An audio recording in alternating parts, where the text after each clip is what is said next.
And here, speaking of business, Buffalo giving the business to Montreal, game one of the Eastern Conference semifinals tonight. All Sabres, which is good for some people, bad for other people, but plenty of stuff to get through on the program this evening. TJ, fresh off a massive win at the Kentucky Derby.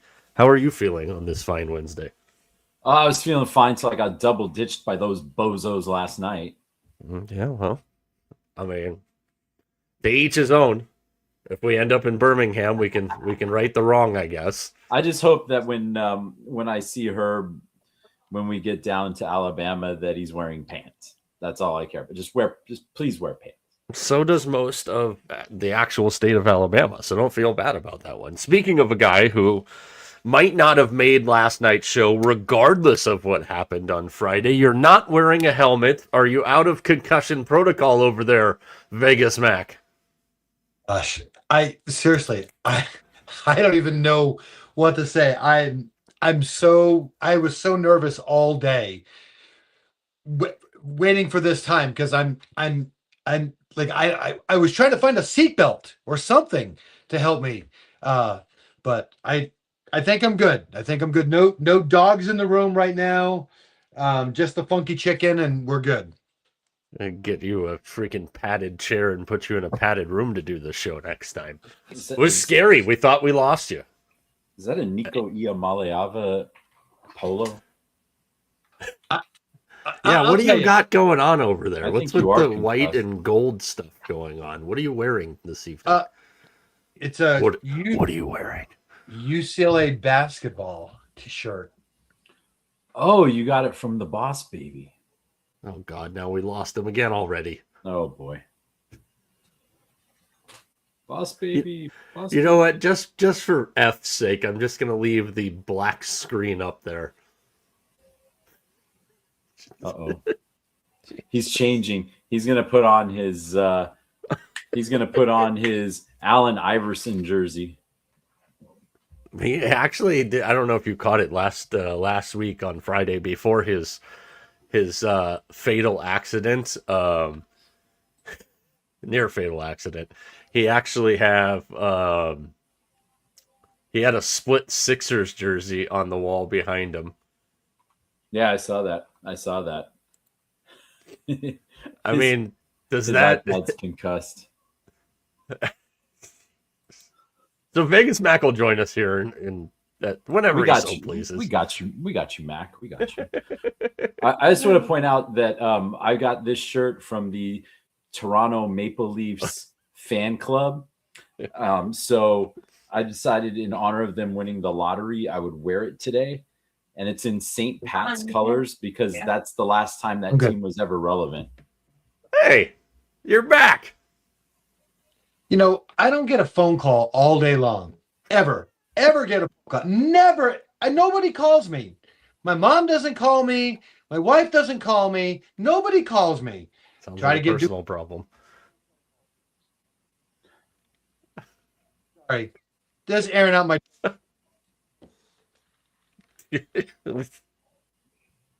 Sorry, T. Oh, my God. You don't have to apologize to me. Yeah, we'll talk about the Toronto Maple Leafs as the draft lottery went down right before the show started yesterday. Kind of an interesting development there as Toronto finds their way to the number one pick with one ball as opposed to the Rangers' 2 balls and the 3 balls that were not helpful for Vancouver. We'll get to all that in a minute. Got some headline fire tonight. We're going to react to what we saw. We haven't actually been together as Montreal scores again. We got goals all over the place tonight. What is this? Colorado and it was freaking Doc too. Colorado and Minnesota in the Eastern Conference version. Can you imagine if that series is a score-a-palooza? I don't think it's going to be, but holy shit. I can't handle 2 of those, but we'll get into that. Since we haven't talked since the conclusion of the first round in both the NBA and the NHL, we're going to kind of circle back to a couple of things there. We'll obviously talk about what happened last night. We've got Knicks and Sixers in the NBA at halftime right now. We didn't get into any baseball last night because we weren't together last night, so we'll get into a little baseball. The signature event, crossing streams, all kinds of fun stuff. Feel free to comment along if you're watching along.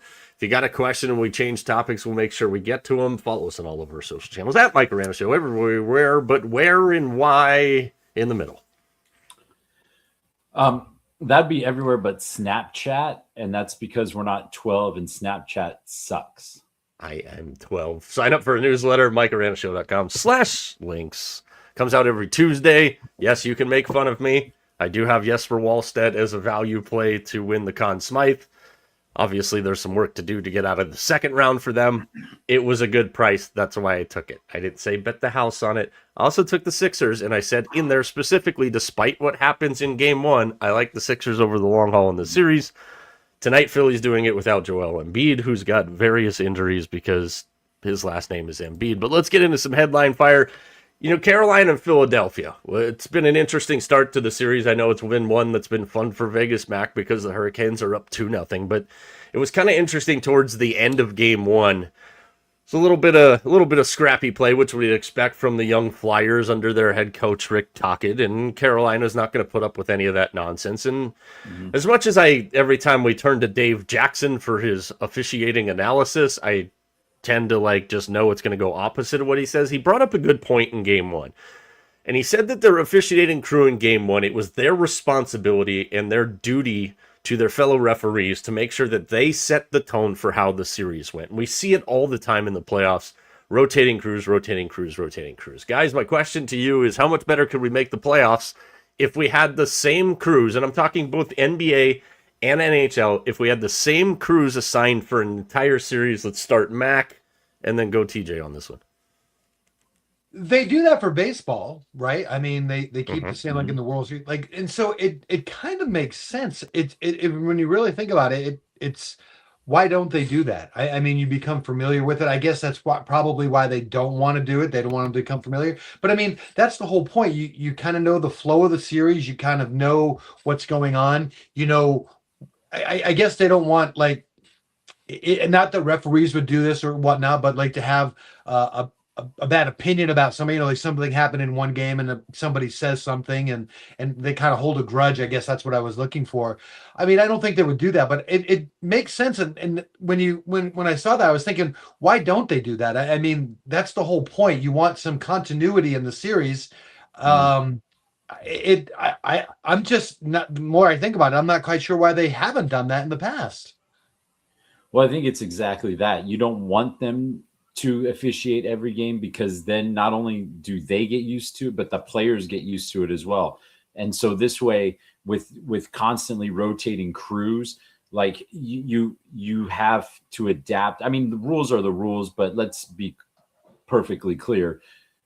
Different refs are going to allow you to do different things.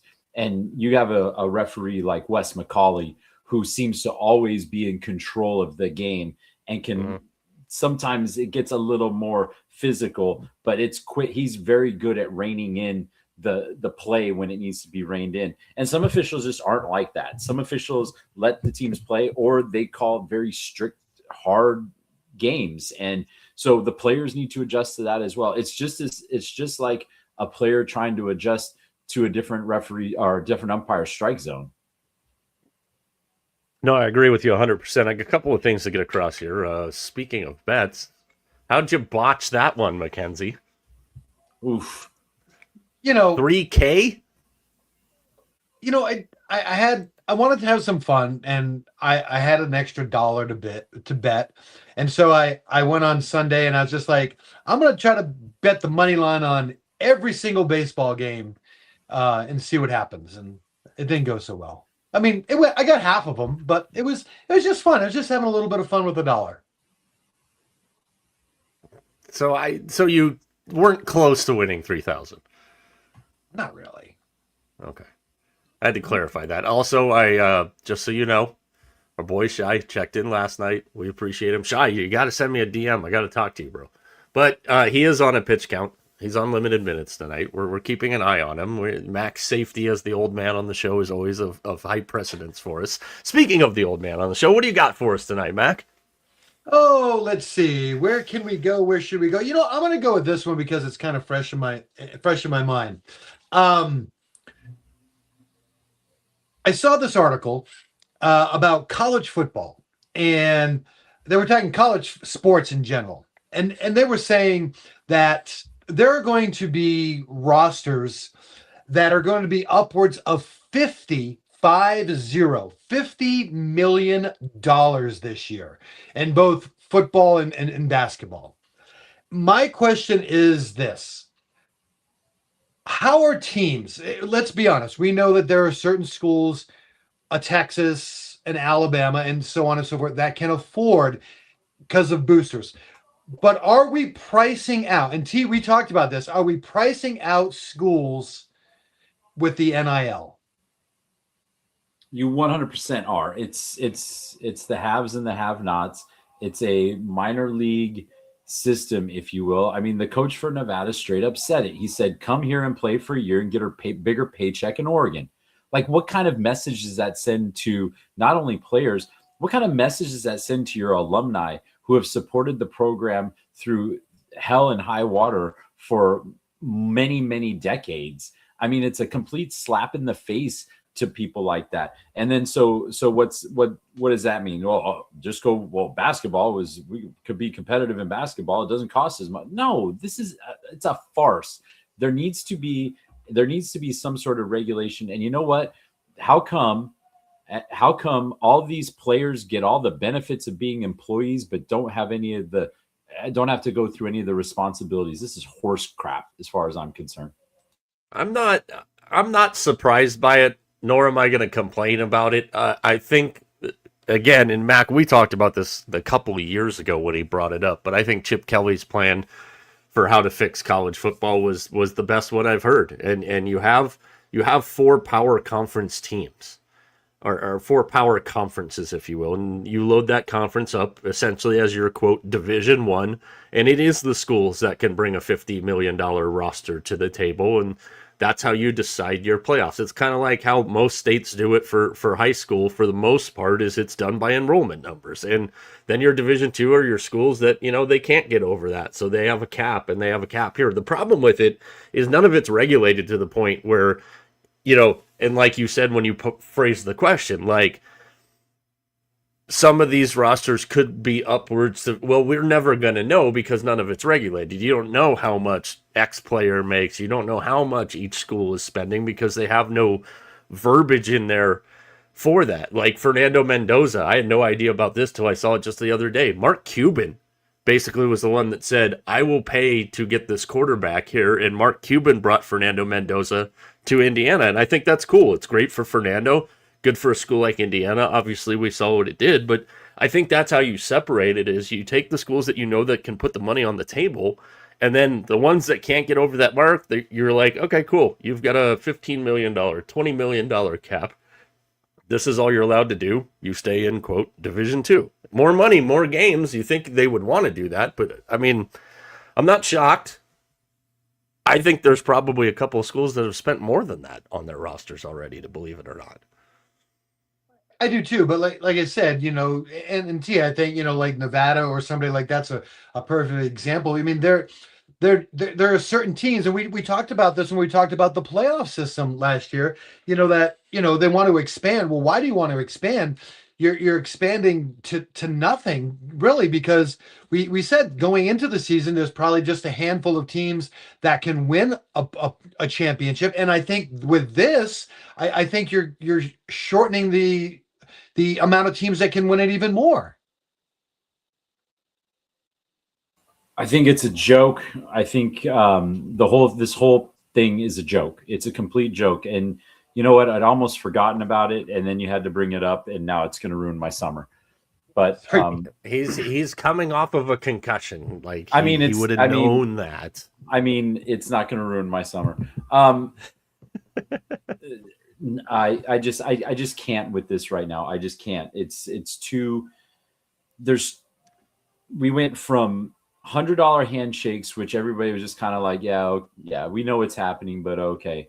And then we completely just ripped the rails off of it because people thought that they should be paid because a scholarship was and a free education wasn't good enough. Meanwhile, you have a bunch of freaking hardworking kids who are trying to go to college who can't because it is too expensive, and they are smart as whips. So The whole system is completely ass backwards here, and I'm like this close to just being done with college sports.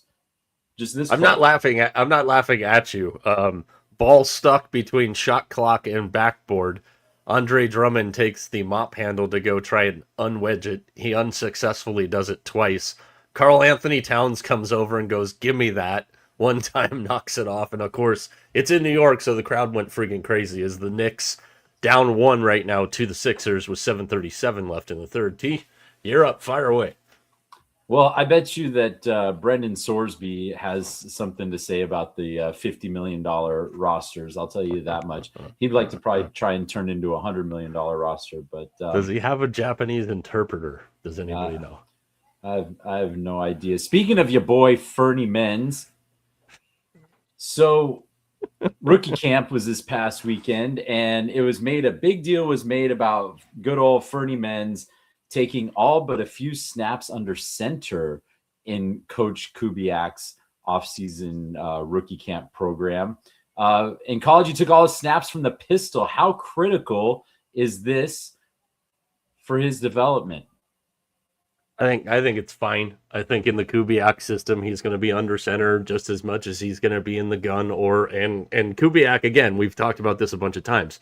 The dude's sharp as a freaking tack. I'm sure you're going to see some pistol formations in the Raiders offense this year, just because why wouldn't you, strong suit wise? That's, assuming when we know Fernando Mendoza is actually on the field. So I don't think it's a big deal. I think it's rookie minicamp. You're just trying to get everybody's feet wet in a new system there. And obviously there's a lot more access to rookie minicamp than there is to regular season practices. So you're only going to show what you want people to see and what you don't care that they see. So I don't think it's that big of a deal, Mac. I mean, I've never played quarterback, so I don't know, but I think there's something to it, though. I mean, you're having to get the ball with different footwork, and that's what it's all about. It's all about footwork. You're having to go back into the pocket at different angles. I mean, I'm sure it's something he can probably adjust to, but I think it's an adjustment. I kind of think it's a big adjustment. Again, I'm not a quarterback. But I'm just saying from a footwork standpoint, it's got to be different angles and different ways he's going to have to see the field and make reads. I think it's just one more thing that you have to think about that you didn't have to think about in college. Subtext here, guys. How many weeks do you think it is before we see Fernando Mendoza as the starter for the Raiders, T? Week 16. I think it's week 16. If this team is 6-9 after 15, I'll say it's 16th game, I should say. If this team's 6-9 after 15 games, I say give them the ball and see what you got. Yeah. There's a point where you eventually have to do that. Mac, what do you think? I know this one strikes a chord with you because you are a proponent of not rushing young quarterbacks on the field.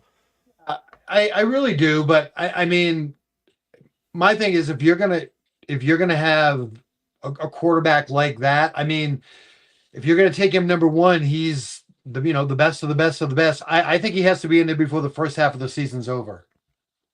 I think it's a fair assessment there. I'm going to steer us over to the NHL, guys. Before we do that, just in case you missed it today, our hat trick, we are still awaiting a goal from Tage Thompson as they are in the second intermission there with Buffalo leading Montreal 4-2. Night game, TJ went with Cutter Gauthier, and I went with Shea Theodore as we attempt to get hat trick number 1 out of the way. Kind of a weird week with the NHL schedule for the playoffs. We only actually get to do the hat trick twice, tonight and Friday, because we're having a hard enough time hitting this. We're not going to limit ourselves to having to pull a hat trick out of the same game quite yet. We're hoping to wait a little bit longer on that. But staying in the NHL, as we know now, the Toronto Maple Leafs have the number 1 pick. I've got a question for that here in just a second. But NHL follow tracker, if you're familiar with it, and thanks to the boys on Spit and Chicklets last night, specifically our boy Biz, who pointed out that Austin Matthews is now following Macklin Celebrini on social media. That leaves a bunch to be desired. But Matthews or McDavid, guys, and you cannot say both of them. So, Mac, you actually have to make a pick. Who, calling their franchise out, is more likely to get what they want and stay? McDavid, or Matthews? We'll start with Mackenzie. Boy, I was ready to unload. I just absolutely love what Toronto's done over the last couple of days. Oh, we'll get to it. That's not Oh, getting yeah. out of this show untouched. Yeah, I don't know. I'll be honest with you. I think McDavid goes. I think honestly, I think that Edmonton team, it's you've tried it, it hasn't worked. They've got to make some sort of change. I just think I think they're going to blow that team up. What do you think, Puckhead?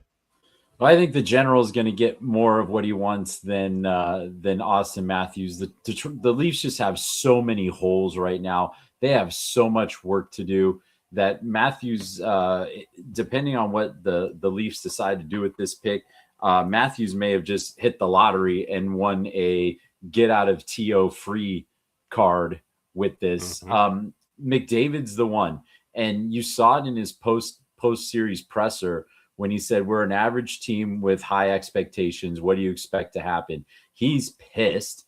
Draisaitl's pissed. And who's in charge of making the decisions right now? Stan Bowman, who has a track record of sucking. So this does not look good for Edmonton, but I find McDavid to be the guy who's going to go, and it's going to be kind of like one of those quiet, like, you know, he's not going to make a big deal out of it really when the season's going. And he'll just like, he's going to be like a quiet quitter and just go, you know what? I'm not going to re-sign.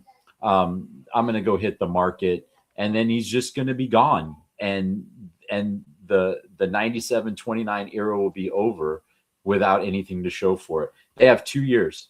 And their goaltending is a disaster. And their defense is a disaster. You got 2 years. Exactly it. I got a question for you. Let's just take those two guys, Matthews or McDavid. If you had to, let's say trade either of them, who do you get more for? Do you get more for Matthews or more for McDavid? I think it's McDavid easily.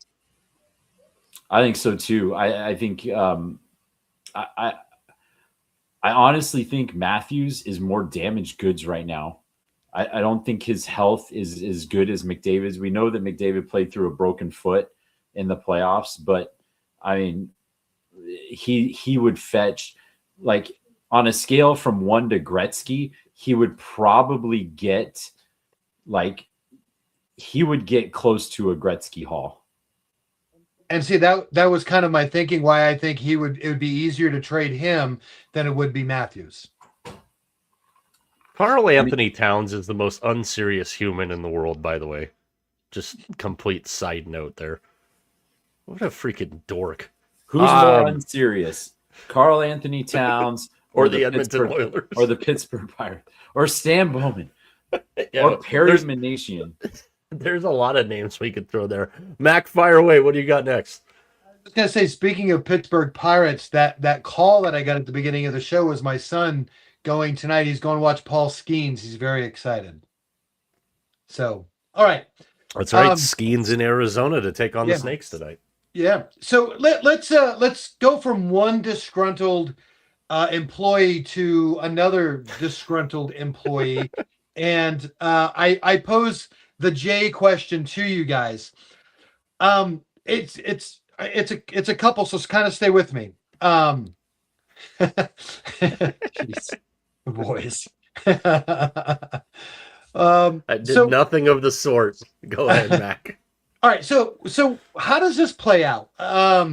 Does either one of them finish in Boston? Does just one of them finish in Boston, or does neither of them finish in Boston? I don't think the Bruins have any interest in Austin Matthews or in Connor McDavid. Oh, we're talking about the Celtics now. I think both of them finish there. Because those contracts are damn near untradeable for both of those guys, and I think it was. I wouldn't really, to be honest with you, I wouldn't touch a damn thing in Boston right now. I mean, that team overachieved all year without Tatum. They got Tatum back late in the year. They weren't able to get the job done against the Sixers, and I wouldn't panic right now. I'd still consider this year a win, and I know that's not how they think about things in Boston and all the mass holes and how they view a good season or not. But Mm-hmm. I think if you're the Celtics, you're extremely happy with what you had. You're not going to change anything. You just ran into a team that had a better series than you did. I wouldn't change a damn thing, and I don't think either one of them leaves Boston. Because those contracts are albatrosses. Yeah, I don't see how you can move on from them, especially after, you basically got what Tatum at the end of the season is almost like a trade deadline acquisition, in a way. So I just thought that the Sixers had to play the game of the series, and they did. Somehow they did it, and by the skin of their Liberty Bell teeth, they were able to make it happen. So no, I say you press on, because you got to think about this too. Indiana is going to if everything goes the way that they think, they're going to be right back up there next year too. So I think it's just a bad year or a good year, but a bad year for the Celtics. I think they'll be back. Dude, the thought of adding AJ DeBonsa to that Pacers team, getting Tyrese Halliburton back, that's scary shit for the Eastern Conference. Like those two, let alone the rest of the talent that the Pacers have. I'm very excited and interested to see the draft lottery, which is coming up, which I'm going to ask a question about here in a second. But T, you're up. Fire away. Speaking of basketball, are you buying the Knicks as Eastern Conference champions? Are you buying it? That's a negative, Ghost Rider, and tonight's a perfect example of why I'm not, because without Joel Embiid, this is an 82-81 game with 4 minutes left in the third quarter. New York shot the shit out of the ball the other night against Philly. There was nothing Philly was going to do in that game to fix anything. And again, part of the reason why I like the Sixers to win the series 4-3 is the inconsistencies of the Knicks. This is a series, I think, if the Knicks are really a team that I'm going to take seriously and I'm going to buy, like you just asked, this is a series I need to see the Knicks win like 4-1, 4-2 at the very worst. And like tonight, there's still a lot to be decided. We got a whole nother quarter left. But like 82-81 with no Embiid on the floor, like this is exactly what I think of the Knicks right now, Mac. Not buying them as Eastern Conference champions. I think the Pistons had a scare in round one. I think the Pistons are going to be all right. I think it's going to be Detroit as your Eastern Conference champions.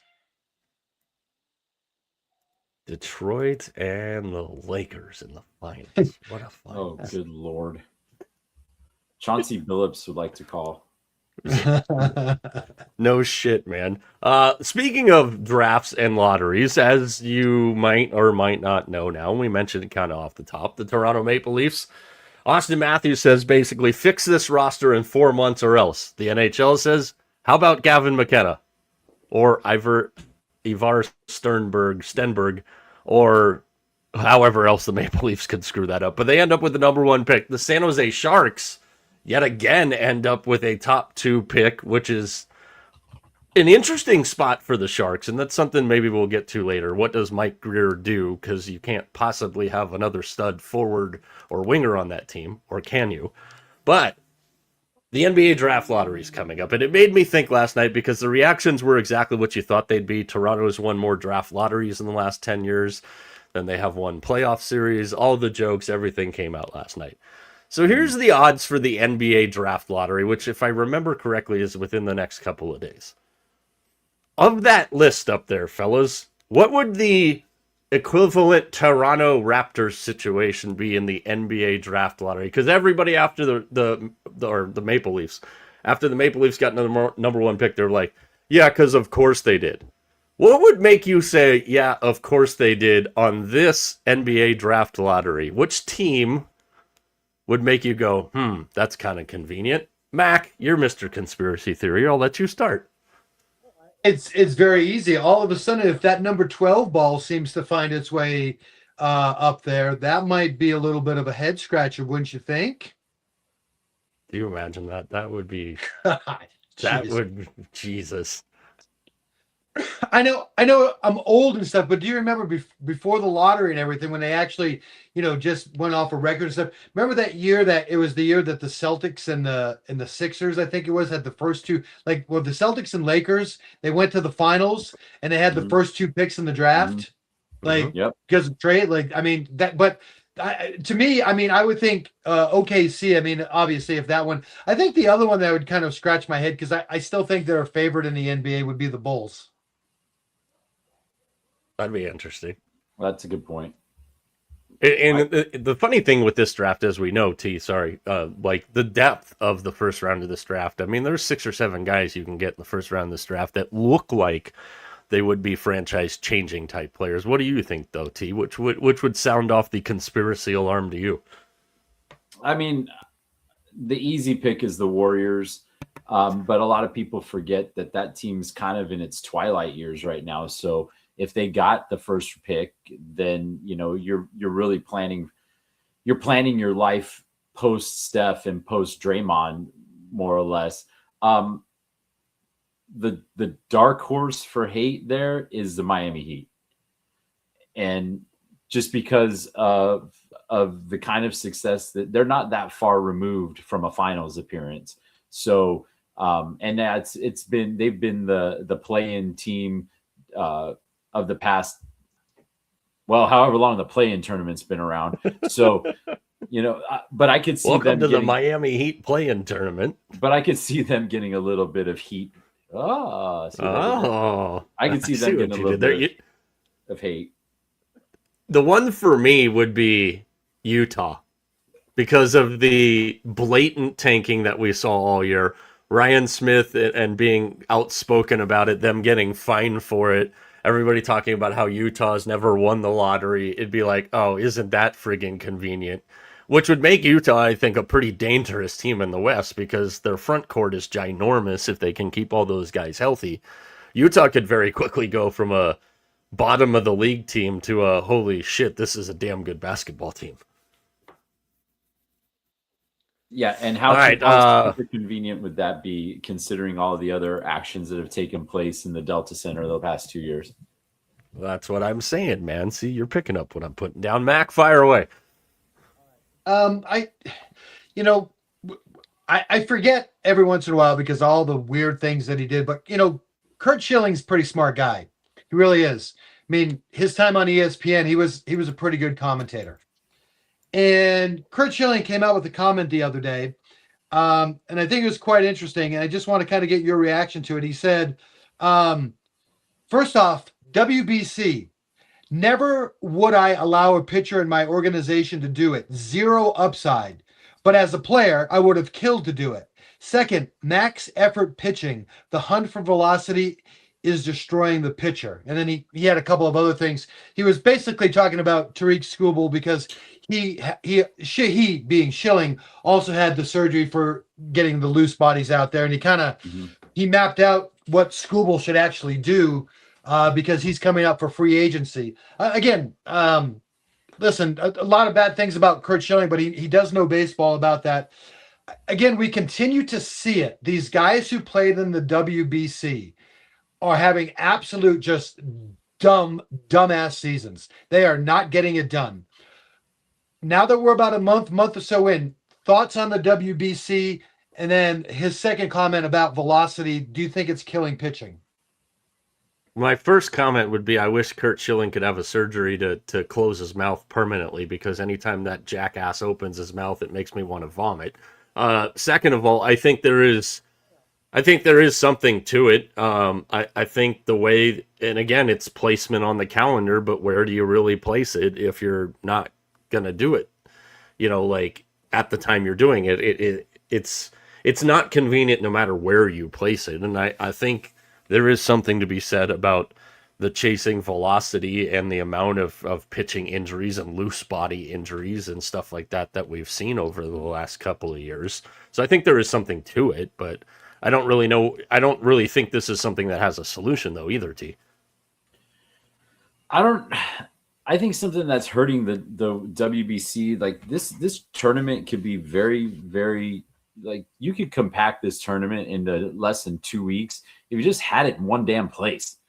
Like, if you want to have it all in Houston and Dallas or whatever, fine, have it all in Houston and Dallas. This spreading, and I know you want it, like, you want teams in Korea to host. So have the whole thing in Korea then. I don't really care. But the fact that these teams have to travel so much to get through the tournament impacts how long this tournament takes. If you told a Major League Baseball owner, hey, I need Tarek Skubal for 2 weeks to get this for this tournament, they'd probably say okay.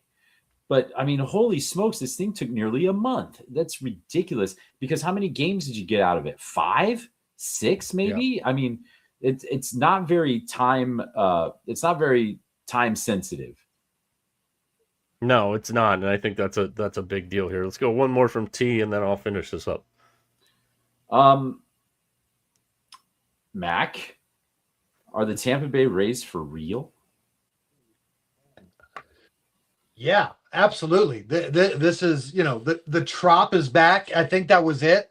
I think having to play, in the stadium, the George Steinbrenner Stadium, I think that hurt them in so many different ways. The trop just has a mystical feel and appearance, and it does things to teams.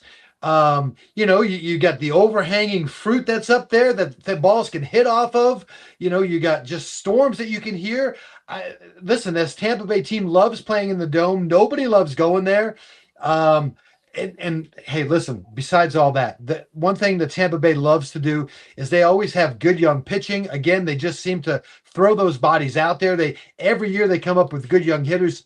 I'm telling you right now, I would not be surprised if the Tampa Bay Rays win the East.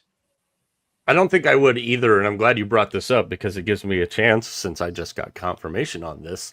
Speaking of Tampa, the Rays, and the Lightning, on Friday's Lunchtime Live, I will be joined by the sports director of WTSP 10 in Tampa, Evan Klosky, to talk about these Rays and the Lightning and what's next for the Lightning after they made an unceremonious early exit from the season. But Mac, I think you nailed it. I think last year at Steinbrenner really did some damage to this thing. Obviously, the ownership situation, now that that's resolved and there is a new owner there, I think that's also given a lot of people some peace of mind in the organization for what's coming for them. I think that team is just as good as anybody right now. Jonathan Aranda's having a great year. Junior Caminero is being every bit the superstar that we thought he was going to be. They made some interesting moves, the moves that they had to make last year. The Brandon Lau trade to Pittsburgh, they did what they had to do, basically, and I know he didn't get traded to Pittsburgh directly, but you know what I'm saying. I think this Tampa Bay team is very damn good and should be taken very, very seriously, and I do agree with you. I think the year at Steinbrenner definitely kind of stunted their situation, at least last year, if it were my call. Well, it's definitely easier as an outfielder to see a baseball against a blue wave of empty seats in the upper deck rather than a cloudy, hazy day in beautiful Tampa. But I agree with you. I mean, this team, as far as the pitching goes, 4th in batting average, 5th in ERA, 3rd in WHIP. I mean, this team's getting it done. They're not flashy by any stretch of the imagination, but this solid damn baseball team, and good for them, man. Good for them. I'm all for it. Yeah, Kentucky Derby passed this weekend, guys, and as I mentioned off the top, TJ and one of our FOPs, our guy Billy V, had quite the day. I text you guys because everybody's like, oh, you won too, right? Well, there it is. And I mentioned this in all that chicken scratch. It says Derby, and it's circled with an exacta box bet that says 1, 6, 15, 19. As we know, Golden Tempo came from all the way behind, hell of a close to win the Kentucky Derby, and I was the one that didn't get to partake in the winnings because somehow soberly I wrote down my bet, and soberly I placed the bet with the wrong damn numbers. That being said, we're not going to be on the show, all three of us together, before next week's Preakness Stakes. So, I wanted to give you guys a chance to do this.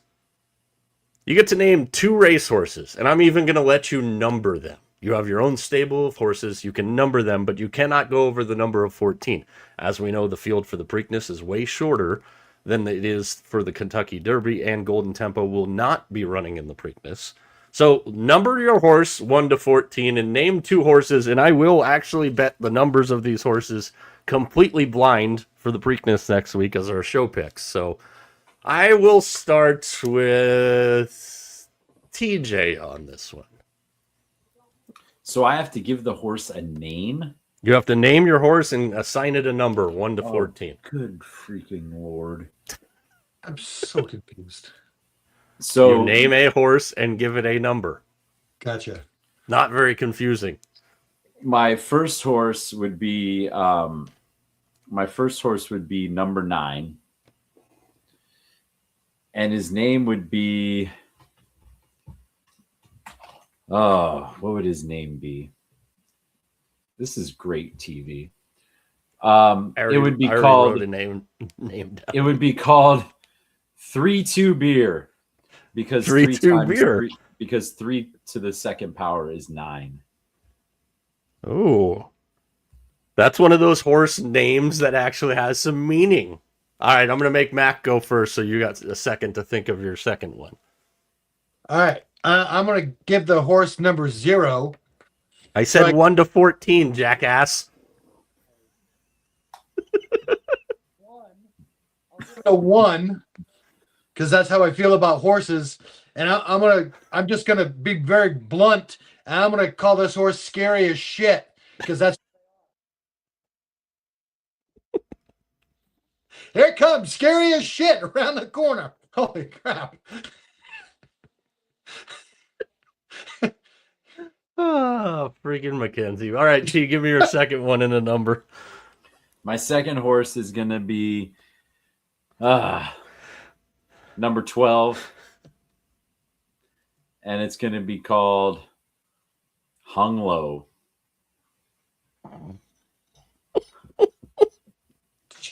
I had you down for Hoof-Hearted and Fernie's Raiders, so I was off on both of your names there. Mac, give me your second horse and your second I'm terrified of horse name.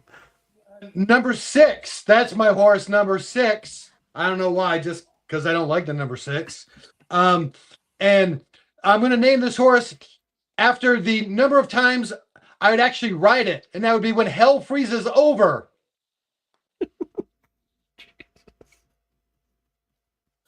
Your horses are going to win at the Preakness, and it is going to be the coolest thing ever.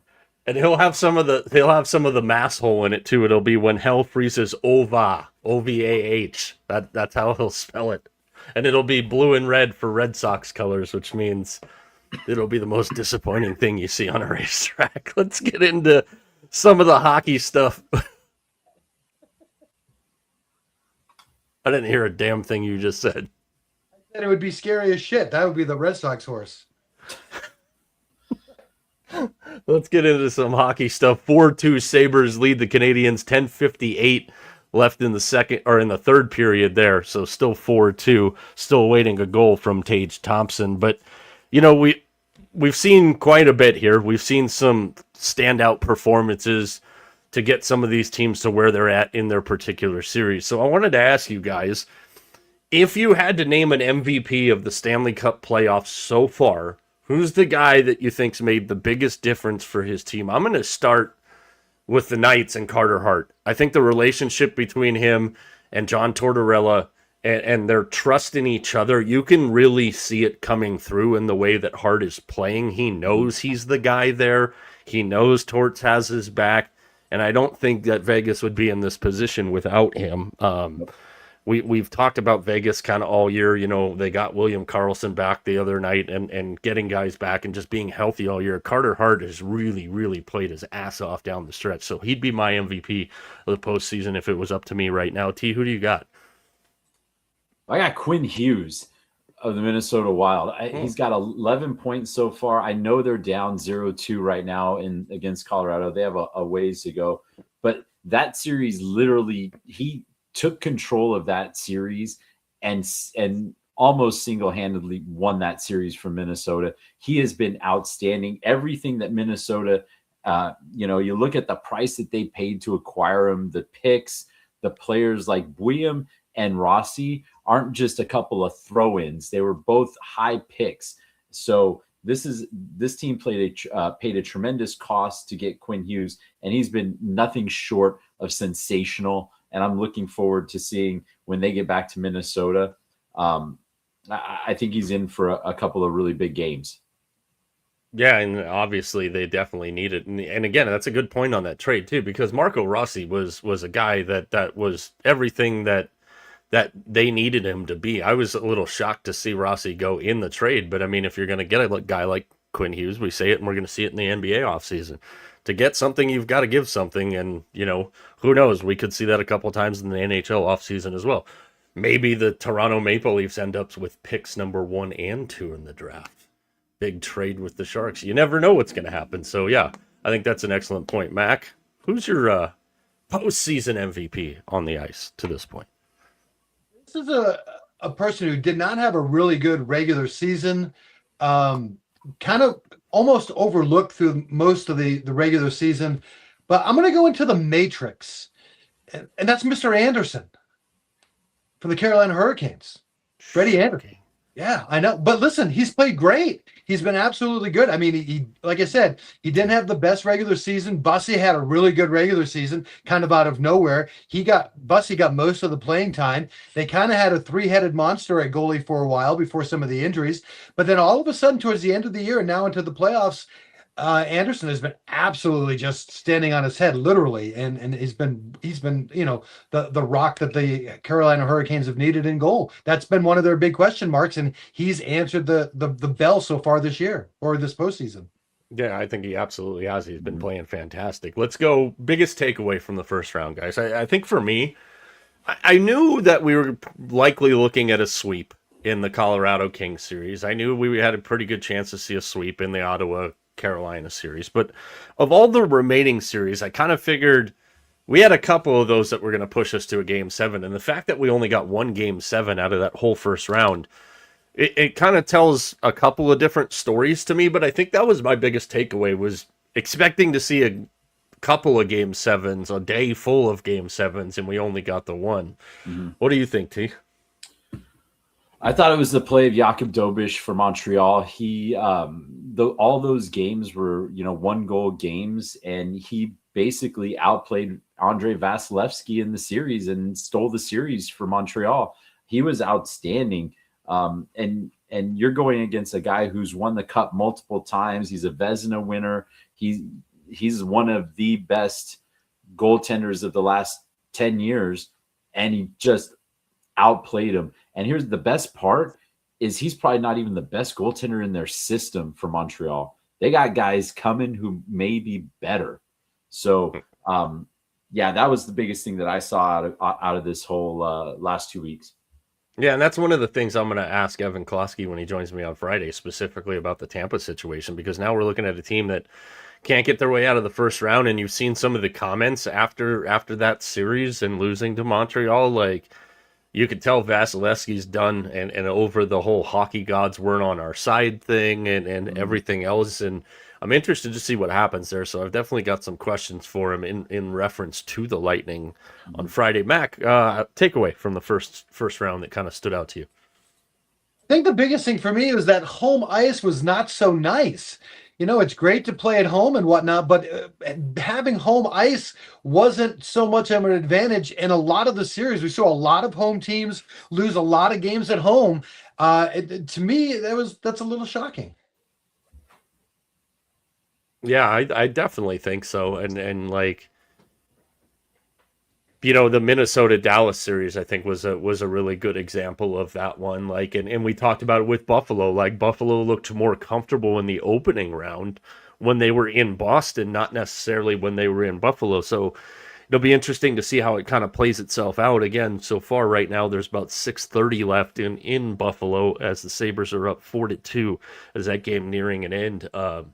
Vegas and Anaheim game 2 coming up here a little later. Last night, the only game we had on the ice, Wild and Avalanche, and they played another kind of goofy one. Nothing's going to top what they did on Sunday in game 1, but the Avs get another victory last night on home ice, 5-2, goal and 2 assists from Nathan MacKinnon. Scott Wedgwood was great again. Landeskog had a goal and an apple as well. And I'll put this in perspective, guys. 22 games, 8 from the Wild, or 22 goals in 2 games, 8 from the Wild, 14 from the Avs. In the Montreal-Tampa 7-game series in the first round, Montreal outscored Tampa 16-15. I swear, when Kaprizov scored 6 seconds later after the opening goal for the Avs in the first, I thought we were looking at a 10-9 double overtime game because it was just like they weren't even done talking about the goal and fully closing the replay, and boom, here we are, and Kaprizov has a shot on goal, and he puts it between the pipes there. But Colorado's got a 2-0 lead. Minnesota going back home and kind of in a corner a little bit. I'm not going to use the overblown term at this time of year, a must-win game, but obviously you don't want to fall down 3-0. I'm interested to see how this Wild team reacts in front of their home crowd, because as we have to remember, not far down the road, there's another series going on with the Timberwolves returning home in the NBA as well. So Minnesota is going to be quite the sports vibe yet again this weekend. Yeah, I'm expecting a huge play in Game 3 for Minnesota. I think they're going to come out. Their fans are going to be they're probably already out there drinking before the game. So I expect a desperate Minnesota effort. Well, I mean, on the scale of desperation, on the scale from 1 to 10, probably maybe around a 6, because you're right. You don't want to go down 0-3, especially to Colorado. And, worst case scenario, they have 2 opportunities to win it at home. So I expect a full best effort from the Wild in Game 3. Kind of a interesting thing. How would we ever thought that Minnesota would be the hotbed of the end of our winter season here? But I mean, good for them. I mean, that's exciting for them. Like you said, we always we love talking about different cities and how they're reacting and how they're they're getting behind their team. So that'll be good. I think my main concern is that, I mean, you have to know with the Avalanche, you're going to give up some goals, but man, oh man, you've got to find a way to slow them down. I mean, that's the only thing. You can't tell me that you're going to go into that series thinking that we're going to try to go punch for punch with them. They've got to just find a way to slow them down. I mean, I don't have an answer to that. I don't know what it is, but I mean, you just know that they have to find. I mean, I don't know. Maybe make it warmer in Minnesota and slush up the ice a little bit. Yeah, and we talked about this heading into the series, guys, and there's 2 things that have jumped out so far to me in the opening 2 games. Number one, this Minnesota team is good enough to get the whole job done. They're good enough to go all the way through. They have the talent. Could they get out of the first round? They did, and they did it against a good opponent here. But would this be the time where Colorado goes, hey, little buddy, that's cute, but this is big boy season, and right now it kind of looks like that's what we're seeing. The other thing here is now if you're the Wild, you went from Wallstedt to Gustafsson in Game 2. What do you do in Game 3? I think you got to go back to Wallstedt, and I don't think they've lost confidence in him. It might have just been one of those things like, hey, let's just try and change it up a little bit, give you a chance to sit back and see what's going on. You're still our guy. But I think those are 2 things that are very key to look at going forward. I think giving up, he had a rough Game 1, and so there's no shame in going with Gustafsson in Game 2. I would have done the same thing. But yeah, I expect Wallstedt to be ready in Game 3. Yeah, it'll be interesting. Mac, what do you think? Game 3 kind of outlook for you, Minnesota and Colorado. Again, I know a lot of times we don't talk about it enough, but the fact that Minnesota, the one advantage of being at home is, well, you get to have the final line change. And I mean, that can be, maybe you can try to find the matchups that you want and get the matchups that you want to, be able to control the tempo of the game just a little bit and take, again, I to me, that's how I would have to go about trying to beat them. More puck possession. If we have it and you don't, then they can't score. That's just kind of the way I've got to think. But maybe that'll be an advantage for them to have that last line change. Yeah, it very well could be. Also, an advantage for both teams, T, is a little bit of extra rest here because they don't play Game 3 until Saturday. Yeah, that's huge, especially for Minnesota, because that first game, that was a track meet, and they don't want to play that way. They just don't. They're not going to be successful. So they need to find a way to slow that game down. Something more along the lines of what they did in the Dallas series in Games 5 and 6. Yeah, absolutely. 99-99 from the Garden right now. Sixers and Knicks, 6 minutes left in the fourth. Under 3 in Buffalo, still 4-2 Montreal over, or Buffalo over Montreal in that one. Again, Ducks and Knights coming up game 2 here in about 20-ish minutes or so. Any thoughts on game 2? We saw Vegas get the victory in game 1. Was it icing? Was it not icing? Kind of talked about that a little bit last night. I mean, and they talked about it on the broadcast too. I don't remember who was up front for Anaheim at that point, but a couple more solid strides, and you clearly define that you've won the race to the puck there, and that's not what happened. And Anaheim can look at that, and obviously it was controversial late in the game because of what happened right after that, but Anaheim didn't play an Anaheim-style game. I expect to see them come out a hell of a lot faster tonight. What do you think? What do you guys got keys to game 2 there before that one gets going here in a few minutes? Well, I think you said it exactly right, and the thing that Anaheim did in that closeout game against Edmonton, and I think we talked about it on the Wednesday before, is they needed their veteran players to show up. And you saw Chris Kreider have a huge impact on the game. You saw John Carlson have a huge impact on the game. And those guys are going to have to lift this young team, this young core. Yes, they're the Carlson, Gauthier, Lacombe, fantastic players, but just not the experience, not the playoff experience that other players have. I mean, Carlson's won a cup. Kreider's been in the playoffs before. So they need to rely on those players to kind of shepherd these young players into the playoffs. I mean, the second round, nobody's getting anything for free, but you can see the experience of Vegas, especially in game 1, and they're going to rely on that experience again in game 2. Mac, do we head back to Anaheim tied, or the Knights up 2-0? I think Anaheim all year has found a way to get it done. Again, the one, and we talked about this from the last series, the big calming factor that they have is the big guy behind the bench and their coach. And I think that plays a huge role in this. I think Anaheim is going to be a little pissed off from the last game. I think they're going to come out and take this one. Other NBA action tonight, Minnesota and San Antonio coming up in any minute now. So let's flip over to the NBA, guys. Kind of the same thing. So far with what you've seen as we are in the early stages of round number 2 here, give me an MVP from the playoffs. And T, I'll start with yours since he's playing right now. Jalen Brunson of the New York Knicks. I think he's been the best player he was definitely the best player in the series. And that Knicks team goes as Jalen Brunson goes. Kind of got into an interesting conversation with Urban Raj last night, guys. And again, thanks to them for filling in for you two. But Jalen Brunson, where do you put, and I'll start with Mac on this one. Both the boys didn't agree with me that I think Jalen Brunson is for sure a top 10 player in the league right now. I'd have him probably around 6 or 7. Where would you rank Jalen Brunson in the pantheon of the league's best players? I wouldn't put him in the top 10. I mean, I think probably in the top 25, but I wouldn't put him in the top 10. Not just, oh gosh, no. I think there's easily 10 players better than him. He has such flashes of brilliance, though, but extended flashes of brilliance. I mean, he carries that Knicks team.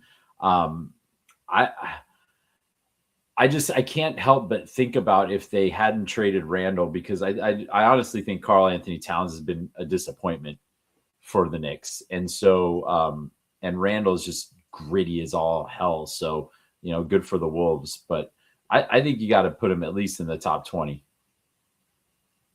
Mac, give me your biggest or your MVP from the postseason in the NBA so far. Hey, look, first off, I got an update for you. Look, here's I told you Carter was going to the game tonight. That's his seats. Right down the third baseline. Those are terrible. I know, but those are great. These seats suck. Anyway, he wanted me to share that. That's awesome, man. Have a great time. Listen, this is going to kind of sound weird, but because he's not playing tonight, but I think Joel Embiid has been the MVP. I mean, he took that. Philly looked for dead in that series, and when he came back, all of a sudden Philly became a new team. And so, again, that's what I look at. An MVP, somebody who has made a difference in their team.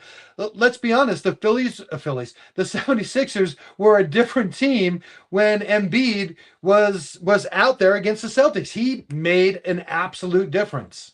The Phillies have been a different team since Don Mattingly, so Maybe that he can still help the counts Phillies too,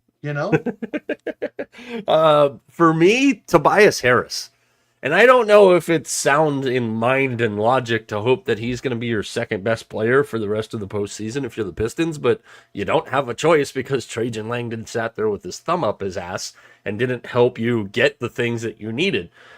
He's had 6 straight 20-point games for the Pistons, and if you dial back the math on that, they've needed every single one of those 20-point games. So is it a good thing for their long term that he's your second best player? No, but being a veteran and having a lot of games played and a lot of miles on the tires definitely has been helping, and Detroit's needed every bit of that. So to me, it's Tobias Harris of the Pistons. What was your biggest takeaway from round 1, T?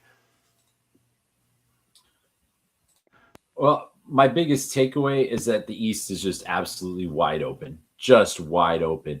And I know I honked the Knicks a lot just because I don't know. I think it's the league is better when the Knicks are good, and I don't think that's a question mark. But it literally, after seeing what Orlando did to Detroit, and after seeing the Raptors take Cleveland to 7, this Eastern Conference, and after watching what happened with the Celtics, the East is absolutely wide open. Yeah, Jalen Brunson just had a pull-up in the middle of the lane that I think might have scraped the roof of Madison Square Garden to put the Knicks up 103-99 with 3 minutes left in the fourth quarter there. Mac, what was your biggest takeaway from round 1? I'm scratching my head still because I still have no idea which team is actually good enough to win this whole thing. It kind of goes a little bit of what Tier's saying. I just really don't know. I mean, like, some nights I look and I say, well, Minnesota could. I maybe it was going to be Denver. I watched the Lakers, maybe the Lakers. I don't know, Cleveland. No, Detroit. I really have no idea.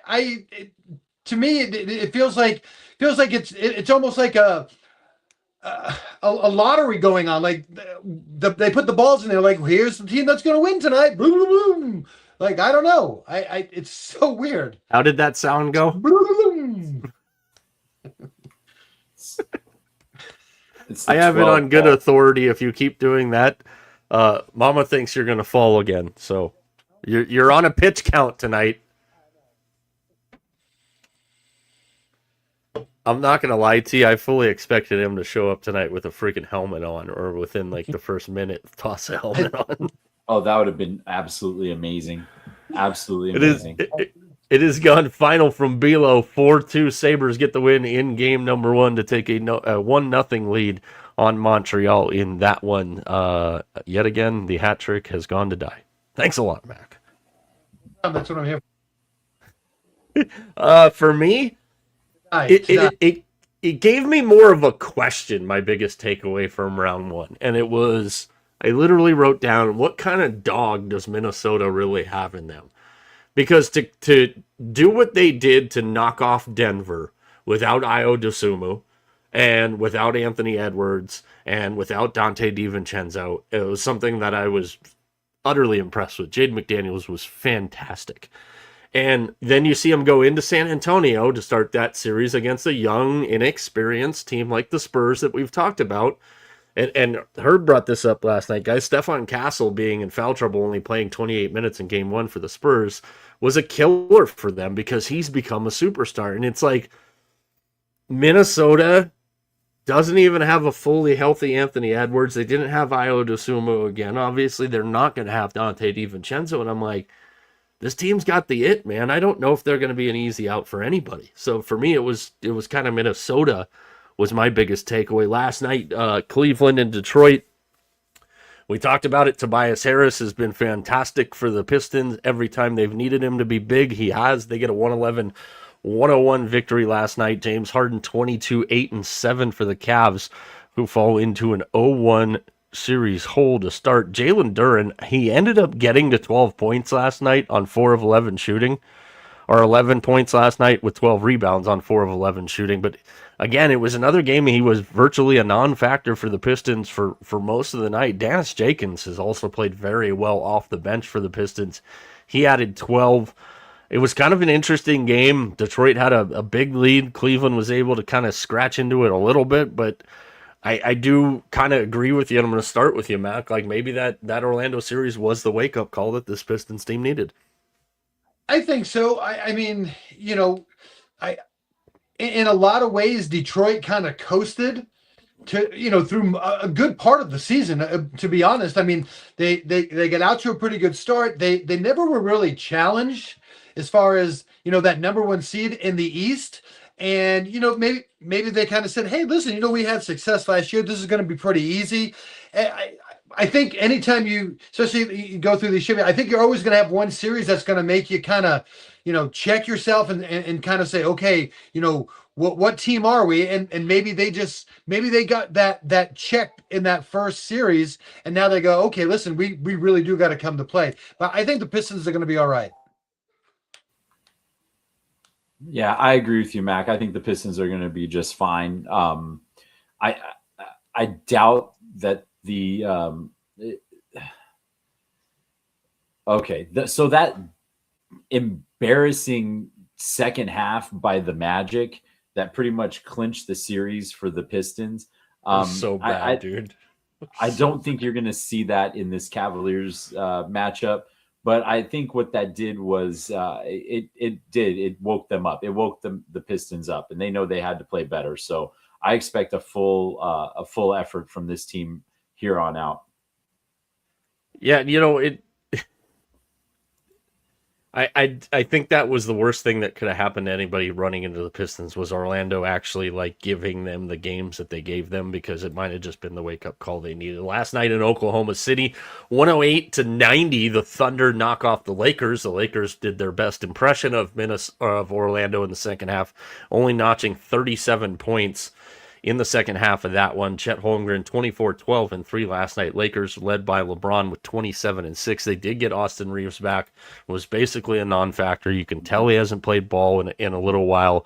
Marcus Smart was up against it, having to guard SGA all night, and he did a really good job on him. I mean, kind of a pedestrian game by SGA standards, 18 points, 2 rebounds, and 6 assists, guys. But this series, I think if you had any questions as to how this series would play itself out, it was very clearly stated last night in the absolute dominance down low of Chet Holmgren of DeAndre Ayton. Now, Ayton had 10 points and 11 rebounds, but Chet goes for 24, 12, and an assist, 8 rebounds also for Hartenstein. So Ayton's having to deal with both Hartenstein and Chet down there. And if this series goes how that matchup goes, that's going to be a short stay in the second round for the Lakers. I have something for the Lakers. Hold on. Uh-oh. He warned you, Los Angeles. Is it a set of golf clubs?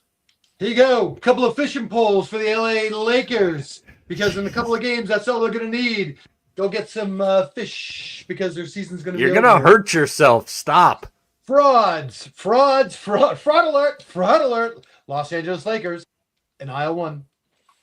Those are fishing poles, and he's using them as microphones, whatever. The other interesting thing to pay attention to in this series also is still no Jalen Williams with that hamstring injury for the Thunder, and it didn't matter last night. They got 18 from A.J. Mitchell, who's been fantastic for them all postseason long, 10 from Jared McCann off the bench.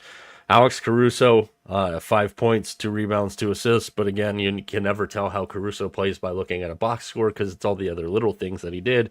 And one of the other things that we talked about with the Lakers guys is the only starter that wasn't in double figures was Austin Reeves. And again, in 36 minutes, he goes 3 for 16. We haven't seen him play ball in a while. I don't think that shocked anybody. But your highest scorer off the bench in 29 minutes was Luke Kennard with 7. You had 3 from LaRavia. Of course, he couldn't get to 4. God for freaking bid. Jackson Hayes had 3, and Jared Vanderbilt had 2. They got nothing off their bench last night. In a series against the Thunder, you have to have everything you can get from everybody. That ain't the jam for the Lakers either. Listen, I never want to call anybody out, and I don't want to start any controversy, but I have a serious question, because this seems really, really odd to me. I'm being honest. What are your real feelings with Luka? Do you think he's hurt, or do you think he's pissed off at the Lakers? I think he's legitimately hurt. Maybe not as bad as they're making us believe he is, but they also know that the future of their team is Luka, and if you're not careful with this injury and it leads to something else, now you've got to, everybody makes fun of the Warriors for their two timeline plan thing. Like, at least they have a two timeline plan. The Lakers have a we're not sure whose team this is plan, and I think they're being probably a little overcautious with Luka. I think if anybody's smart here, the Lakers could play their best at 100% health, guys, and probably still not beat the Thunder. So I think you're going to be extremely careful with Luka. But Mac, I think it's a great question because a lot of people are wondering that exact same thing.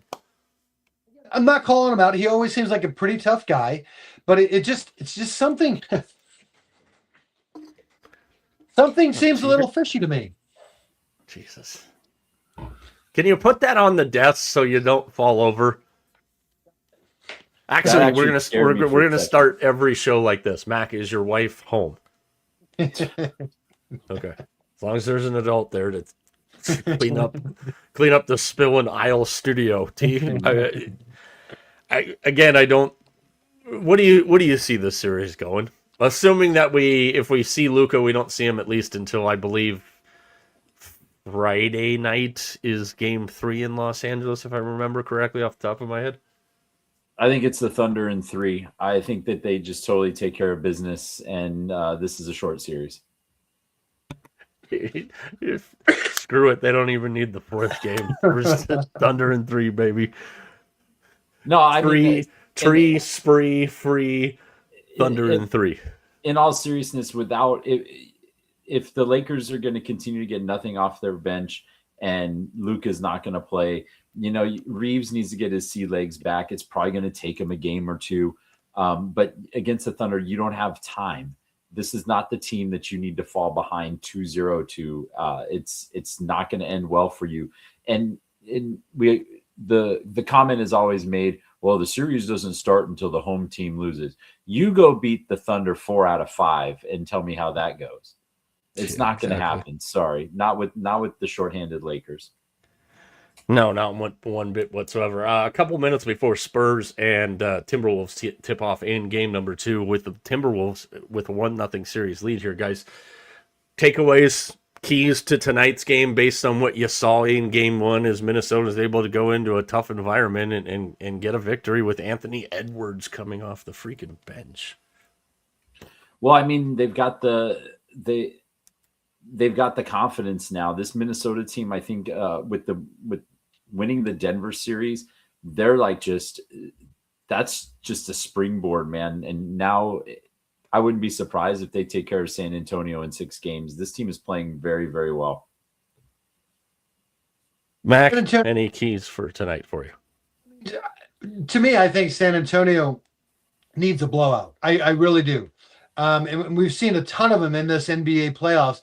I think San Antonio needs to kind of put them in their place and win this game by a lot. I think another close game for Minnesota just says, listen, even if they lose, we did what we needed to do. We went on the road. We won game 1. We're happy with that. Now we'll go back home. If we can defend our home court, we're in good shape. But I think for San Antonio, they need to make a statement in this series.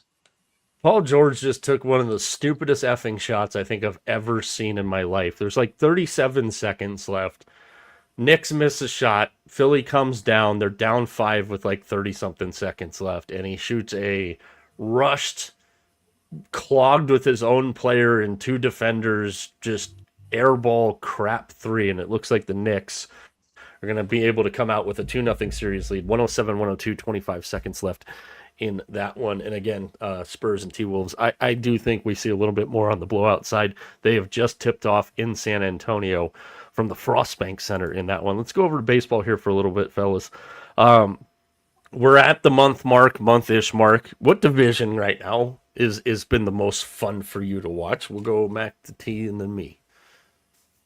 There's only one division that really matters this year, and that's the National League Central, my friends. That's right. They are the only division that has Every single team above 500. That's right, above 500. National League Central. I told you this division was going to be tough. It is the best division in baseball, hands down. It's not even close. It's not even close. Look at your friggin' American League West. Their winner is at 500. This is an absolute joke. Watch the National League Central and just be happy that you can. Yeah, every team over 500, including the 19 and 17 Pirates, the best division. How bad did you hurt your head when you fell last week? The best division in baseball? How is it not? It's the only division where everybody's winning. Every other division has nothing but losers in it. It's coming from a Steelers fan at 9 and 8. Technically, that's a winning record. I mean, no, it's not the best. It might be the most competitive division in baseball right now. Team, which one has your undivided attention? The AL East. I'm just very impressed with what the Yankees and Rays have done. I've watched a few Blue Jays games. I don't think they're that far off here. The Orioles, I think, are a work in progress. And there's another team in the AL East. I don't really watch them that much, though. Did you see that game the other night against the Tigers where they had the inning and they ended up winning this game? Thank God, because I bet on them that day. But like, there's a Monasterio. It was not a good night for him. Then there's a ball hit to him at third, and the bat breaks, and it's coming at him, and like he takes this like, holy shit, that was a heat-seeking missile coming at me. Like side dive, throws the ball off the backstop, and like it was just like. I'm thinking about it and I'm going, how does Mac watch this baseball team right now? They'd be driving me up a friggin' wall. I want to know what's really bizarre about them. So they game one of the series, they win by a score of 5-4. They strike out 11 times. Okay, they win 5-4 in the first game. Game two, which was the one yesterday with Framber Valdez and all that other stuff, they win that one by a score of 10-3. Do you want to know how many times the Red Sox struck out in that game? Want to take a guess? Go ahead, take a guess. 17. 13. 11 times. So they struck out 11 times. Consistency.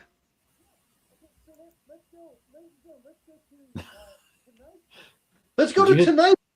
The Red Sox win again. Detroit, you suck. 4-0. The Red Sox win. By the way, Red Sox lead the league in shutouts. It's actually their 5th shutout of the year. But do you know how many times they struck out? 11. 15. I hate trick questions. I was going to say, that was an interesting setup there. San Antonio doesn't have the Fiesta thing going on their floor right now tonight. Well, that was really cool. That was really cool, but I couldn't watch the game. That was the only problem. I just was watching the crowd. Oh, for the Spurs? Yeah. Yeah, it's weird tonight because they have their traditional, the black outlined, like lighter wood court like they do, and everybody's kind of wearing black tonight, and it looks like, I'm like, are they playing in the same city that they were the other night? I know hockey went through that. Remember, T, like everybody seemed like they had a thing. Yeah. Like over from Winnipeg, and that was cool. I got to go to one of those, but it seems like that's kind of gone the wayside a little bit. Yeah, it should. Every team having their own little playoff deal is seems to be more fun. San Antonio, great place to watch a basketball game. Met Jesus there. That's right. That is where the Jesus picture is. Yep. I forgot about that. That used to be your profile picture on my phone. Now it's a picture of some asshat general from Edmonton or something like that. For me, it's the AL West. And I'm fascinated by the conundrum of mediocre baseball that's being played in the AL West right now. It is a jumbled mess of offensive firepower and shitty pitching is how I would describe the American League West right now. But I thrive in chaos. I mean, 18-18, the Nomads still in first in the division. Seattle at 18-20, Texas 16-19. They're pounding the Yankees tonight. The Astros 15-23, as are the Angels, and the Angels are one of the more exciting teams in baseball to watch from an offensive standpoint. Soriano got touched up pretty good the other night, but like I'm fascinated by the offensive talent in this division, and I'm also equally as fascinated by how shitty the pitching's been in that division. The only team that has a positive run differential in that whole division is probably the offense that's been the worst this year, and that's the Mariners, and they're at a +4, and we know where that comes from because their pitching for the most part is pretty good. But I'm fascinated by like how crappy this is in a glorious way. I mean, it's great. Yeah, unless you have to pay to watch it some nights, because holy smokes, is it awful. But I mean, it is. I mean, it is what it is. I mean, like the Angels have played like absolute dog crap the last 2 weeks, and you know they won today 8-2, and they're only like 4 or 5 games out. So it's like optimism. There's still some optimism here, but I'm still at the point where it's like, I'll watch the hockey playoffs instead right now. Yeah, at least we got options right now. Say, I'm surprised you didn't pick the National League East, where the lead is already 8.5 games. Jeez, crow. Hey, you don't have to watch the shit that I watch, and I don't have to watch the shit that you watch. So quit complaining over there. Without any further freaking ado, it's time for another edition this week of the Complainers MLB rotation. What do you got for us this week? Yeah, the rotation is very interesting this week because we're going to go to the American League, and I'm going to do something on the rotation that we've never done before. I usually come up with 5 pretty good teams that we can put in there. I went through the American League, and I can't find 5 teams that I can put in the rotation this week. So we're going to a different kind of rotation. I'm throwing every single American League team below this Mendoza line, if you will. I'm only going to talk about 2 teams, and that's going to be the only 2 teams in the American League that seem to matter right now, and that's going to be the New York Yankees. I'm going to put them at number 2, and I'm going to go number 1, the Tampa Bay Rays. That's right, I'm putting the Rays ahead of the Yankees. I think Tampa Bay is just that good, 9-1 in their last 10, but that's my rotation for this week. Number 1, Tampa. Number 2, the New York Yankees, and number 3, everybody else in the American League. You know what? I don't think you're far off there, and I don't think that's a wrong thing to say. I mean, the Yankees and Rays, you're splitting hairs there. Obviously, 1 game lead for the Yanks over the Rays, but that 9-1 stretch for Tampa in their last 10 games. Now, granted, part of that was against the slumping Blue Jays and the equally as shitty Giants, but you got to beat who's on your schedule. We can sit here and split hairs on that kind of stuff all you want. It's going to be interesting to see. We've already seen them play the Yankees once. They swept the Yankees earlier this season. They don't actually get back together here for a little while. It's towards the end of the month, Friday, Saturday, Sunday at Yankee Stadium in New York there, and that'll be the last time. Or no, then they do play again right before the All-Star break. So they get a lot of their games against each other out in the first half of the season, which will be interesting for the late run. Here's the thing. I'm going to back it up by saying this. It's kind of funny, but as I'm looking at the standings right at this minute, there's 2 teams in the American League with a winning record, the Yankees and Rays. I'm talking about the whole American League. The only other team that's at 500 are the Athletics. Every other team in the American League is under 500. That's awful. It is terrible. Sorry, I almost just took us off the air there. That's terrible, Kenny.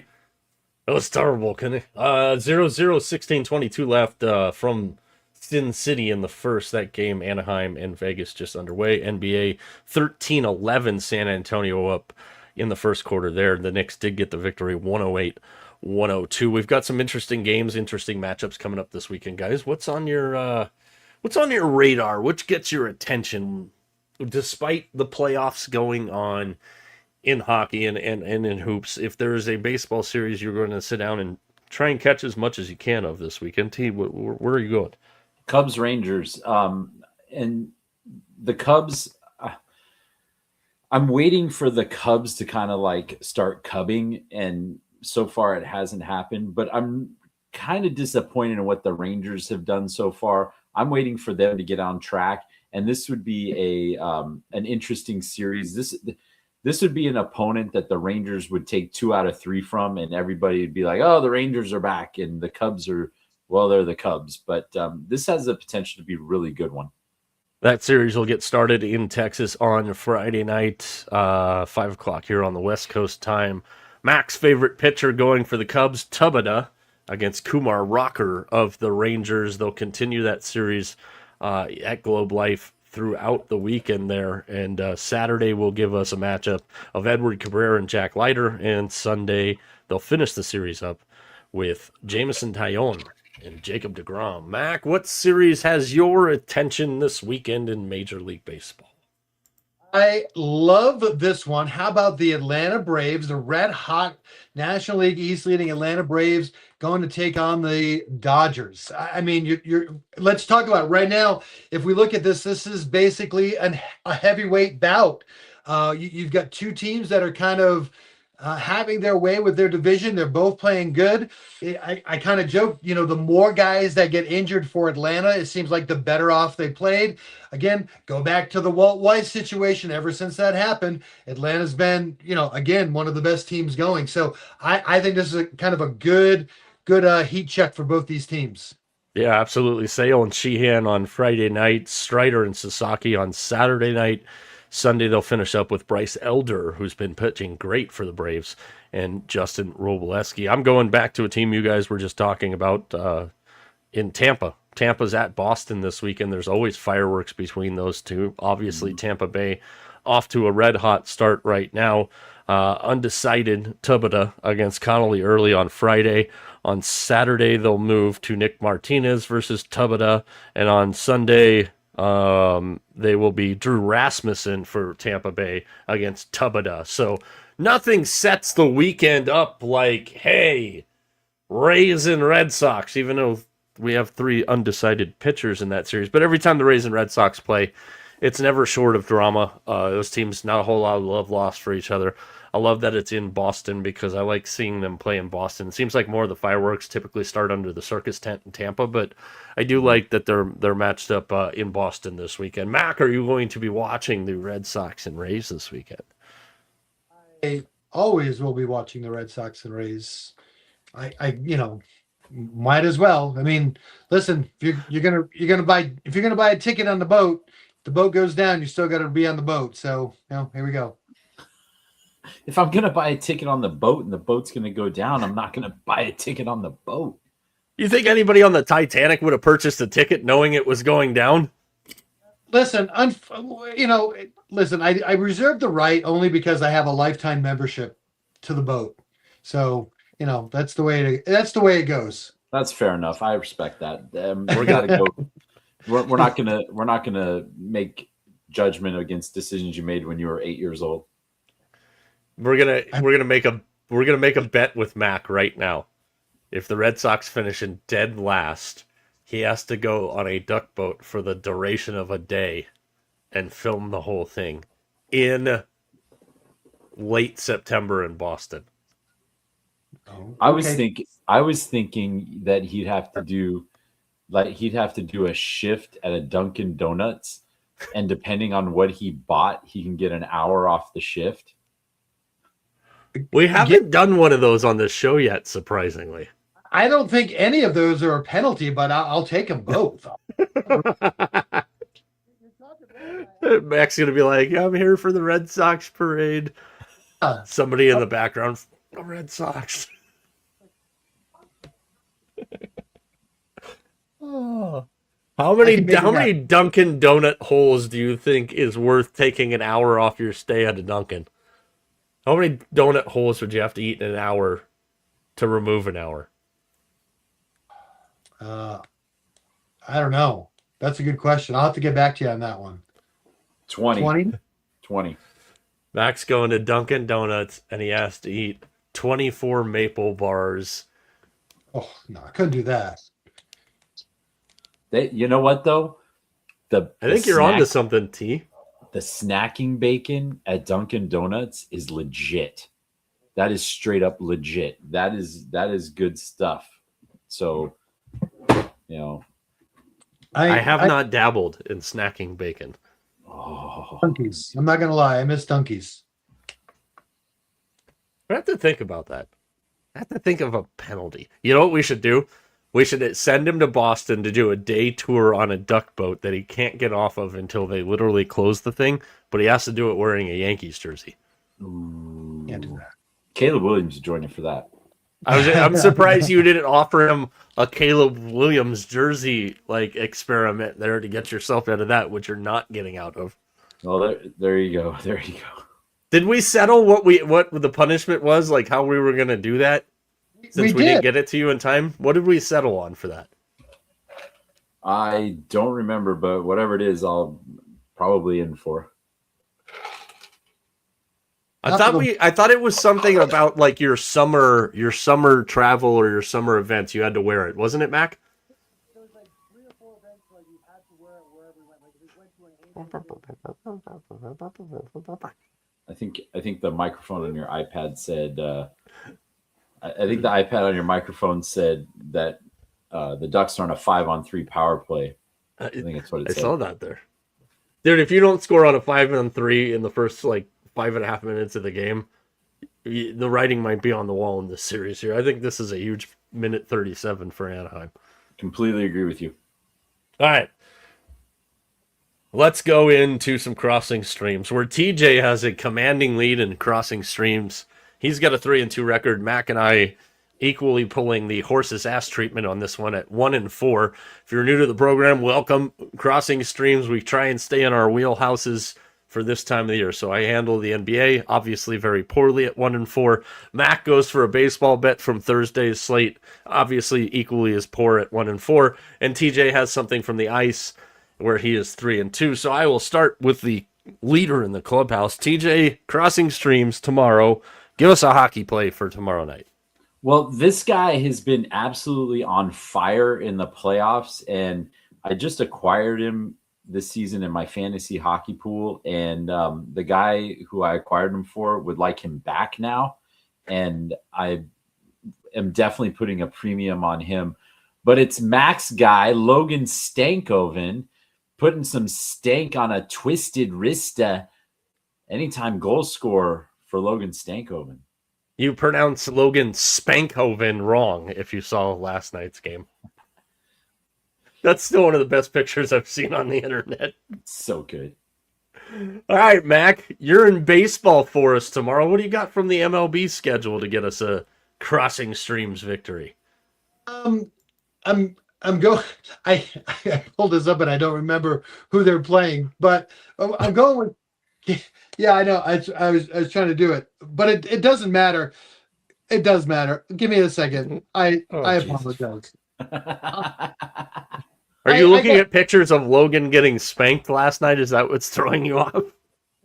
No. Hold on. Holy crap! They're playing the Guardians. They're playing the Guardians. Listen, Seth Lugo, he has had an absolutely amazing season. 1-1, 2.68 ERA. But listen, every game that he's pitched so far this year, he has gone at least 5 innings in this game. Mm-hmm. And in fact, 5 is the least amount. He went his second to last, one of the last times out against Milwaukee. He only went 5 innings. So listen, I'm going to take him in the over whatever the outs are. I don't know what it is. I'm assuming it'll probably be like 16 or 17 and a half outs. I'm going to take the over in the outs with Seth Lugo. I hate pitcher out bets. I know. That's why I keep doing it. I know. That's exactly why you keep doing that. I will look at that as soon as tonight's games are over. I will try and jump on that. I'm going to guess it's going to be around 16 and a half. I think I bet you it's 17. Oof. There's too much math on the fly involved in that bet, and I'm not TJ. That's why I hate the bet. It's a great bet. You just let it ride, baby. It's great. It's a fun bet. It makes every inning interesting. You get to watch pitch count. You get to see. Yeah, it's great. It's so much fun watching pitch count for all the managers that can't do it on their own. This one's going to shock you, but I'm not going to involve a player off of every team. I'm not multi-legging. Last week was a huge stab at nothing, and only the Knicks got the job done for me. So I think I'm going to go way out on a limb here, and I'm going to play Tobias Harris for 20 points tomorrow night for the Pistons to extend the streak there and give the Pistons a 2-0 series lead. I think if Harris, I'm sure they've they're going to juice the shit out of it at this point because he's on the streak, but I will play him for exactly 20 points tomorrow. So Lugo over outs, we're going to guess 16.5 or 17. That's max play. Logan Spankhoven for a goal tomorrow night, and Tobias Harris for 20 points. So we will post that first thing tomorrow morning on the social channels. Lunchtime live tomorrow, 11:30 on the West Coast. TJ and myself will take you through some thoughts on tonight's action and some more rapid fire. We'll have some other stuff to go through there as well. All right, we do have another one of Mac's favorites. You've probably seen it on some of our social channels. Came out right before the show on most of them, during the show on one of them. The Truist Championship from Quail Hollow, the signature event number 2 leading up to the PGA Championship. Vegas Max, since you were such a fan, you have the biggest love affair with signature events. Why don't you start us out? Long shot, top 10, and winner for the Truist Championship at Quail Hollow in North Carolina. North Kakalaki. Well, I can't wait till next week when we actually get to, pick for a real event. But anyway, I'm going with Mr. Bridgman as my wild card. Picked him right out of that hat that's right over there. Yellow Majaro, he's my top 10 guy. Who?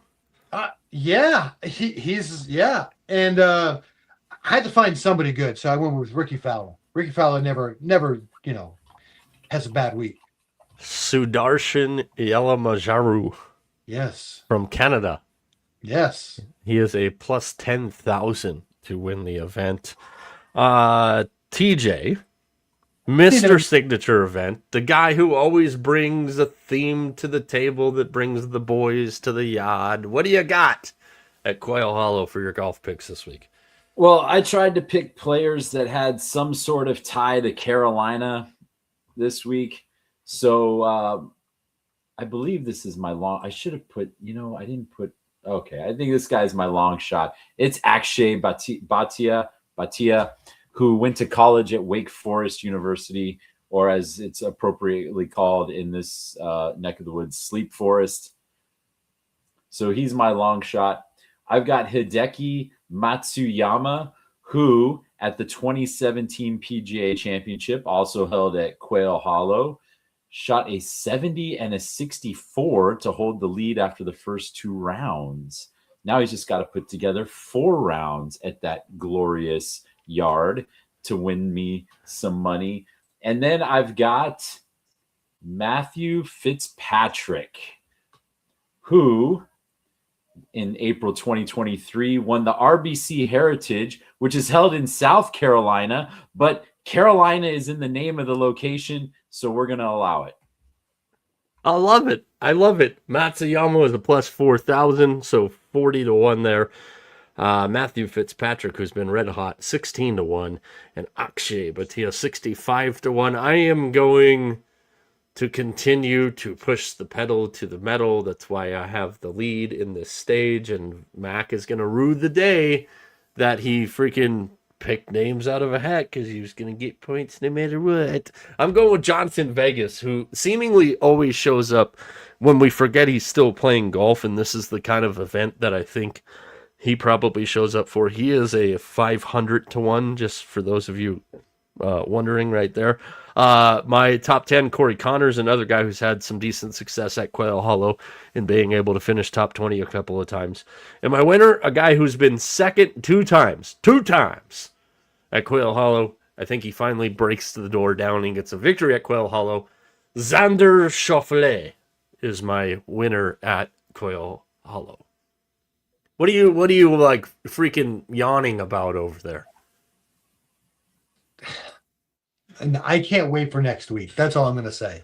Cannot wait till the people can actually get cut. You just wait and see who I roll out next week. Oh, I got a perfect lineup. I've teed it up again. Oh, damn, I didn't hear you. What a shame that was. T, any final words for you on this Wednesday? Actually, wait, no final words yet. I did this for you guys. Fox, along with Indeed. Hold on. Maybe I should have set this up a little bit better. Let me put it on the screen that I can rate on. Fox, along with Indeed, is launching a nationwide search to fill the position of Chief World Cup Watcher. The role will have a salary of $50,000, and you'll be tasked with watching all 104 matches across the 39-day tournament. Is it worth 50,000 smackaroos to you to watch every single game of the World Cup? TJ, I'll start with you. I wouldn't do it for 500,000 smackers. That is going to be an absolute slog. Good luck to that guy or gal. That is no please. That to me seems like a Mr. Beast challenge. $50,000 in 39 days, 104 games. Not that bad, dude. Is it? But like, what are the conditions? Right? Are you like in the best recliners? Are you just like? Does the $50,000 include an unlimited DoorDash stipend? Like what's happening here? Or are you in Mac's closet where this is getting darker than I was anticipating? You might fall down and hit your head and then lose the 50,000. Like if it was in my closet, I would say absolutely not for 104 matches. I think they'd have to put him like in a studio or something to watch him. Like, I mean, I don't think they're going to lock you in a non-air conditioned warehouse with a jug of water or anything. Like, are you in solitary confinement at Florence prison and like you have a little slit in the door that they slide you in a piece of pizza and you're just like the only air that you have is what comes through that little hole? Would you guys be surprised if I told you I've already applied for it? Not a chance. Would I be surprised? Not a chance. 50,000's 50,000. 50 G's, man. I'll deal with soccer for 39 days for 50 G's. Now, do I get to do the show while I'm watching this would be key, because that'll be in the summertime, and we are 4 weeks away from moving to our summer schedule, which we all love on the show, 11:30 to 1, Tuesday, Wednesdays, and Thursdays. I could totally do that. It's 50 G's, Mackenzie. You could do that. I wouldn't mind. I mean, I'll watch a couple of games, and I love soccer, so I wouldn't have a problem with it. But there's just so many Sign games. up. No, don't, because you'll be the one that gets it over me. Right. Are there any exactly. Are there any UConn soccer players in this tournament? There'll at least be a couple. Okay. There'll at least. A shout out, speaking of the World Cup, though, Arthur Blank was asked if he was going to jack up prices in the stadium for the World Cup, and he said, no, I want people to experience a little Southern hospitality, and good for him and all that. Here, see, Shy's checking in. You don't need to know the players. You just got to watch the games. That's all they're saying here. Say it again with your chest. They all have one name, so it's not hard to remember them all. Is Alexi Lawless still playing? He will be. You will see him a lot during those 39 days and 104 matches. He's not playing. Oh, okay. I don't know. Is Kobe Jones still playing? That's a negative. You want to try again for Landon Donovan? That's still a negative. Who is the goaltender of those? Tony Miola. The guy who played for Everton. Oh, Tim Howard. That's it. Is he playing? No, he's been on a couple of commercials where people were like, kind of sounds like Tim Howard. And he goes, I am Tim Howard. So it shows you. I'm out of players now. Hopefully part of the contest is having the name One player on the U.S. Team because we'd all fail. Christian Pulisic. That doesn't count. You said name a player. I think you said. I only heard about 30 of the minute that you were talking, but Christian Pulisic. Is Freddie Adu still playing? Come on, you got to have one more old American soccer player you can name. I almost said a name that I shouldn't have said, and it was on the tip of my tongue, and it would have been really effed up to say. Oh man, oh man, I'm out of players. Gosh dang it. Tab Ramos. Ooh.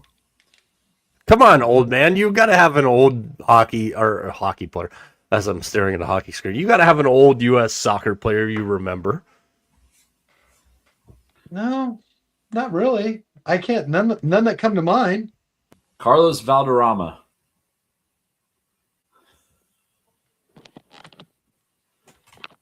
I'm out of players.